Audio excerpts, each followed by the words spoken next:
Good evening, everybody. How are you all feeling? Can I get you all to stand up, please?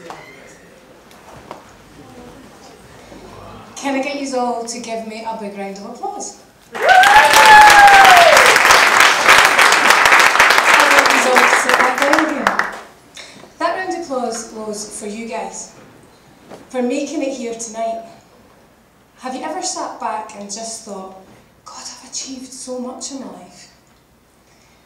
Have you ever sat back and just thought, there's so many things, thank you. Have you ever sat back and just thought, there's so many things that I've managed to overcome, that I've managed to do? Have you ever sat back and just thought, wow, I have been through some shit in my time? Well, what that tells me is there's a massive amount of resilience in this room. All the experiences that we've collectively had, all the things that we've collectively went through, means that every single one of us is sitting here with massive amounts of resilience. Because every single thing you've been through, you've survived, because you're here. That's a 100% success rate. In this room, we have a 100% success rate. Like, can I just drop the mic now? That is massive. So, my name is Vivian McKinnon, and this is my truth. I am the proud owner. Oh, I can't work a PowerPoint. That's one of my. How does this work? What's it there? There we go, there we go. I'm the proud owner and founder of HydroEase, Northern Ireland's only dedicated flotation centre, offering restricted environmental stimulation therapy. I am a clinical hypnotherapist, I'm a cognitive behavioural therapist, I have a master practitioner in timeline therapy, neurolinguistic programming, hypnosis. I am a Havening practitioner, I'm the only spectrum performance and emotional coach in the whole of Ireland, I'm an auricular acupuncturist, and I'm a laughter yoga instructor. But life wasn't always like this. You see, let me take you back to 1999. In 1999, I woke up in the intensive care unit in the Western General Hospital in Edinburgh. I had been there for the last 2 days. My body and my mind had completely given up. To start with, they thought it was meningitis. But what they didn't know was the lifestyle that I had been leading and what had happened prior to that. Because everybody's talked about the past here and everybody's talked about what I call adverse, or lots of people call adverse childhood experiences. My first adverse childhood experience was falling down a flight of 30 concrete stairs in a baby walker when I was 8 months old. By age 8, my mum had become alcohol dependent due to her adverse childhood experiences, which meant by that age I had experienced every kind of abuse that you could imagine. Not directly at the hands of my parents, but through being left in vulnerable situations. And then I met a friend when I was 12, and this friend was called alcohol. And alcohol had another friend who introduced me to, and he was called cannabis. And together we created this fantastic place that allowed me to come away from all of the trauma, all of the pain, everything that had been happening up until that point. By age 20, I was living in a homeless hostel. I had a 1-year-old and I was fleeing a domestic violence relationship. When my ex-husband found me, I then slept on the streets with my son. He was up for attempted murder and for kidnapping. So in my 20s, my drug use really started to ramp up. It was the one thing that was enabled me to get through the day, to get to the end of that day. And see, for me, that was the point where I was the most resilient. See, people think addiction is, you know, and homelessness and all these different things, that these are ills. This is resilience. That is resilience. Because, you know what, if I never had that, I wouldn't be here today. I wouldn't be standing telling this story. So that day in 1999, I lived with this incessant voice, and I'm sure most of you, when I tell you this, I'll know the voice. You know that voice that tells you, what did you do that for? They're not going to listen to you. Don't go and approach them for that. They'll never want to work with you. Don't go and speak to that person. Who do you think you are? You're not good enough to speak to them. There was another voice there. And that day when I woke up in that bed, and it was a voice begging and pleading me, stop this. Please stop this. Do something else. Now I had two choices. I could keep going the way I was going and I would die, which was ultimately what that warning was in that hospital bed, or I could create change. Now change is scary and unknown, and I never knew exactly what I was going to do and how I was going to change, but I knew I wanted to. So the first thing I done was I signed up to walk 100 miles of the Great Wall of China. I had to raise £2,500, and in a pub, speaking with an ex-boyfriend, he had said, "You'll never do that. Your head's full of broken balls, you'll never do that." And he walked to the bar, and I stood and looked at the back of his head, and I thought, "You believe your words, I will do that." I went off to China, I walked over 100 miles of it.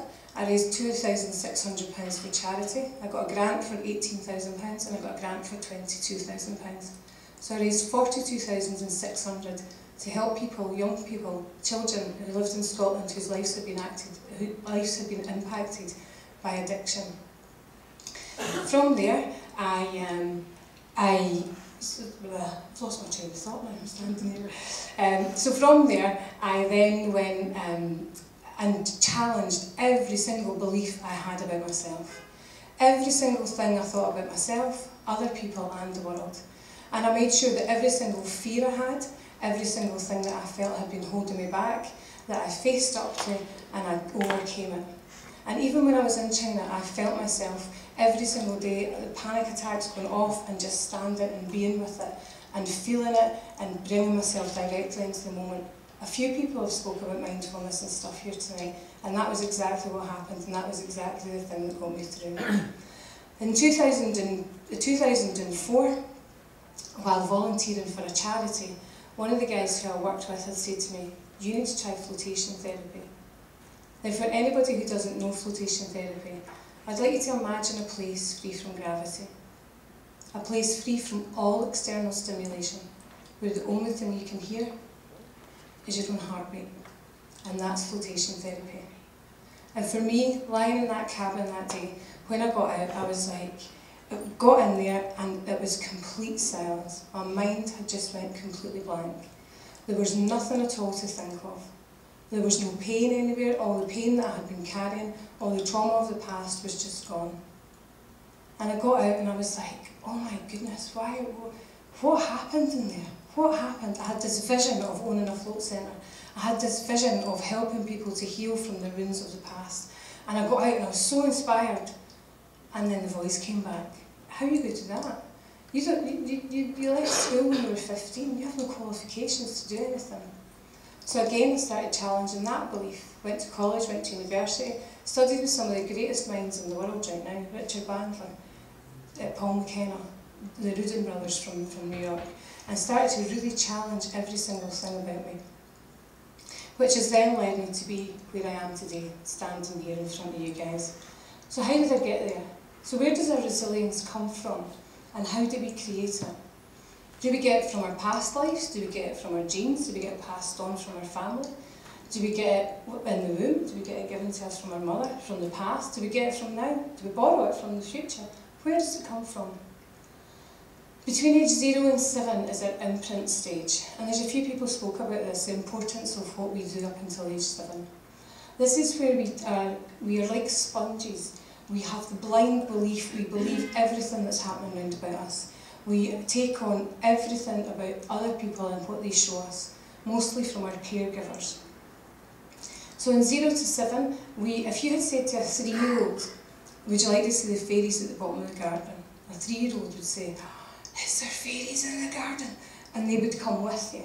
And they would actively look for fairies because they have no other reason to believe what you're saying to them. 7 to 14 is our modelling stage. And this is where we take on the traits from the people around about us. We start to mimic behaviours of the people that are important to us. This could be a school teacher, it could be a cousin, it could be an auntie, it could be an uncle. 14 to 21 is our socialisation period, and this is where we put all this together and we start to create versions of ourselves. And throughout my life I created so many versions of myself, depending on who you were, depending on who I was. This model was invented by Maurice Massey in the 1980s. And when I was introduced to this, I was like, wow, that makes so much sense. That makes absolutely so much sense. And I started thinking, well, who am I then? And if this is true, then surely this means I can be whoever I would like to be. So what happens in life is we have events.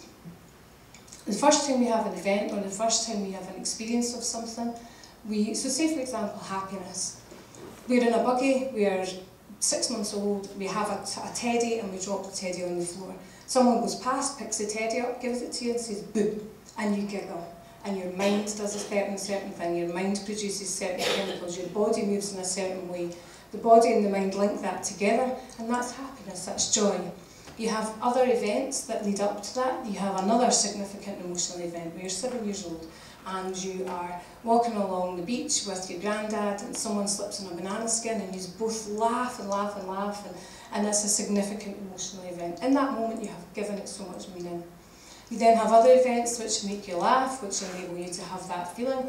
You then hold your own baby for the first time, and years after you will say, Grandad, do you remember that time? And he's like, I know what you're going to say. When we've seen the man slipping on the banana skin, and you're like, yeah. And he's like, and remember you had that wee dress on when we were going out for your mum's birthday, or whatever it was. Whatever these things are, these significant emotional events create a gestalt. And that gestalt means that if something happens here, we're not actually responding to the event that's happening here. We're responding to the meaning that we have given it based on all the events all the way back. I've just explained that with happiness. This happens with anger, sadness, fear, hurt, guilt, anxiety. We never respond to what's happening here in this moment in time. We're constantly comparing and contrasting the information we have in front of us now to the information we have had previously to create our version of reality. So if that's the case, then whose reality is real? And what is real resilience? So the person who's living on the street, who's homeless, they're resilient, because do you know what? They're still alive. The person who's using alcohol, gambling, sex, whatever it is to cope, that's resilience for me. So based on that, I was then introduced to this through NLP, as Hugh's already spoken about. NLP absolutely turned my life upside down. So how do we create and change our reality to increase our resilience? This is a model that was invented by Claude Shannon, and this is called the mathematical theory of communication. And what he says is that we have an external event. Every second of every day we have between 2 million and they reckon now up to 6 to 8 billion pieces of information coming in through our 5 senses. Everything we see, hear, feel, smell, taste and touch. So of that, there's no way we could pay attention to that amount of information. You know, the fastest processor in the world couldn't pay attention to that amount of information. So we place it through our filters. And these filters look at our values, our beliefs, our decisions, our memories, our meta-programs. Meta-programs, there's lots of different things that are involved in meta-programs. For example, motivation. Are you motivated by what you do want, or are you motivated by what you don't want? So for years I was single because I believed no man could ever be completely loyal to any woman. Men just slept about, and that was the way it was, because that was my experience of it. So my meta-program was I constantly was moving away from. So I could tell you what I didn't want in a man, but I couldn't tell you what I did want. So I was single for 8 years, because every single man that I ever met, I managed to find something wrong.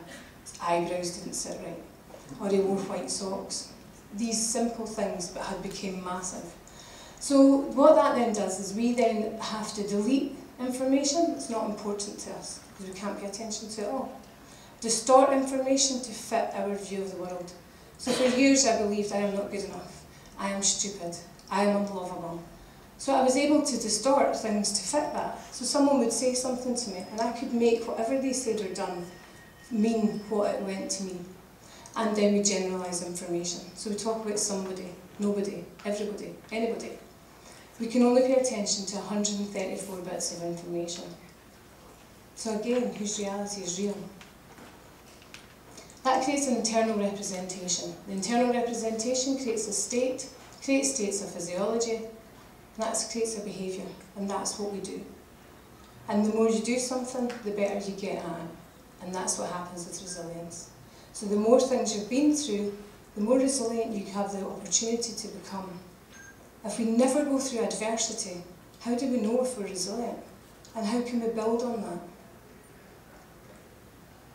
This is what I do to nurture my resilience. I work with the universe. Now, people think I'm mental. People think, you know, when I talk about the universe, when we were doing a strategy for Hydroease, I spoke about, I just put things in the universe. And the girl who worked with me had said, well, I have an issue with that, because I don't have a relationship with the universe. and I don't know who you're talking about. But I do, I sit and do work with the universe, I think about things in the future, I sit every single day, I have a mantra, the only expectation I have of today is no expectations. So I have goals, I have plans, I have strategies, I have all these things, but on a daily basis, I work with the universe. I focus on what I can control, and that's what I think, because everything else outside that I have no control over, absolutely none, even when I think I do have. I take responsibility.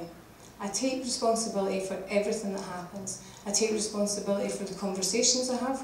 I take responsibility for things that maybe don't go the way I wanted them to go and work, because at the end of the day, ultimately, it's about how I communicate with other people. I am compassionately empathetic, and I've made that one up. Because I think, you know, you can have empathy, but I think without compassion, empathy stands for nothing.